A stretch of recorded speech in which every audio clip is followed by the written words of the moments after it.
They make me laugh and just make me forget about the traffic that's going on. 98.7 Kiss Country. 746, sunshine in downtown, 46, and expected a high today. Well, once we get some, we were supposed to have some sprinkles this morning before 11 o'clock. It doesn't look like we're going to get any right now, but only a 30% chance, so not much. Yeah. Otherwise, like I said, the temperature is going to be up there in the upper 60s. We might even hit 70. Who knows? It got warm out yesterday, that's for sure.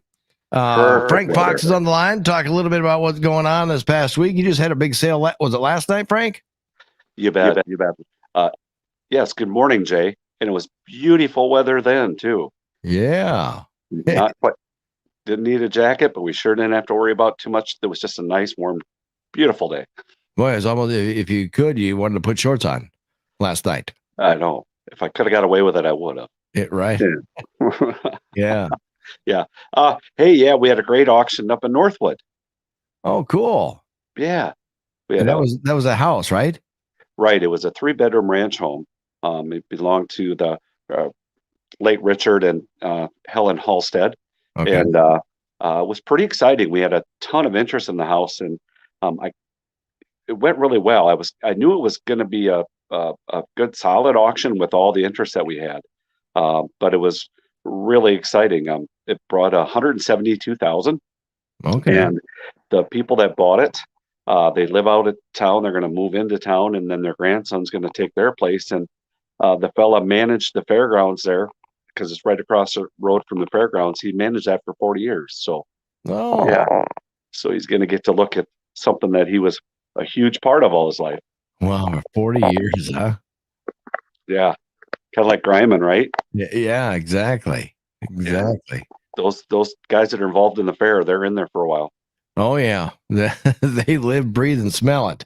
Yep, and that's why you can tell that's a beautiful fairgrounds up there. And yeah, that's one common thing with that, like the Osage Fair and over at the Hancock. You got a lot of great volunteers, and it really shows in their fairgrounds, doesn't it? Oh, it does. It does. So all of them have great, board members, and they do a lot of work. Yeah. Yep. So, well, good. So that's out of the way. So now moving forward, you got like a multi-estate type auction going on. Oh, right. Yep. We have an online auction. We've leased a building in Mason City. Did I tell you that? No, you have not. Okay. We've been busy talking all this other stuff. It's been a crazy summer, but it's a couple blocks east of Fairway. It's part of the Senior Citizen Center. Okay. And we've signed a long-term lease, and then the gals and the crew they're running online only auctions there. So when we have estates and things, that's kind of been working pretty good. So we have one going on right now with a huge collection of John Deere toys and memorabilia and advertising, as well as some kind of fun antique stuff for the ladies. So kind of everybody to see. But have you looked through some of those neat John Deere toys? Oh yeah. I mean, there's one that's Ertl is always, I had a chance to meet him years ago, and I worked for John Deere. Really? Yeah. And it was really neat. And of course I got an autographed tractor from him and all that good stuff. So cool. But yeah. Made in Dyersville, Iowa. Yep. And yeah, like the top one right now is like that 720 4-wheel drive John Deere. Oh yeah. Yeah. Those are popular. Yeah. I remember Russell Bill had one when I was a kid, and I never had one, but my friend Russell did. He used to carry it to school by the cab. Yeah. He didn't drive it, ride it. He didn't ride it to school. No, he would carry it by the cab. Yeah. But yeah, you could almost ride those. Yeah. But they're built tough. Yeah, they're built tough back when they made toys good. Yes. Yeah. But anyway, yeah, they're very popular. Yeah, and it's funny because when you see toys that you grew up and you used, we had that planter, that 4-row planter. That's what we. That's a 494. That's an old. You did? It's the exact same. It's the exact same one we used on the farm. Oh, cool. Oh yeah. And Jay, did you see it has the box with it? Oh yeah, that makes it worth even more, doesn't it? Oh, yeah. I remember filling those up. Oh boy. Oh yeah.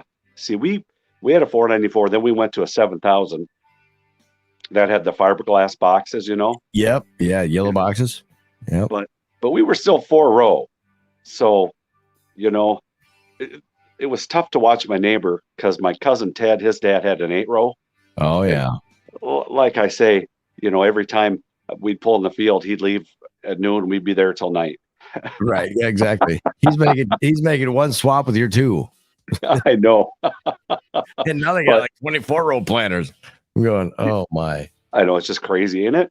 Yeah, it is. But- It is. But yeah. it's a great selection though. People just have to go to your website and check it out. I mean, we can sit here and go through each individual one and have a story about each one of them.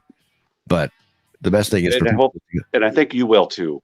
Speaking to the buyers, and that's what's cool about this stuff. It brings back memories, and there's toys from the 1960s on up, so it's kind of fun to look at. Actually, there's toys from the 50s. One of those early, the John Deere A with the man on it is probably one of the first toys that I think Ertl made it.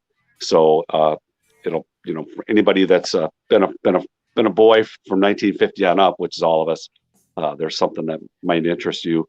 There's also some really neat literature and history there, Jay. There's a big wooden box. It's about 3 foot by 3 foot, and it's got soil information. It must have been at the NRCS office. It's from 1942, and it shows profiles of farm and land, and it talks about the different crops that you grow.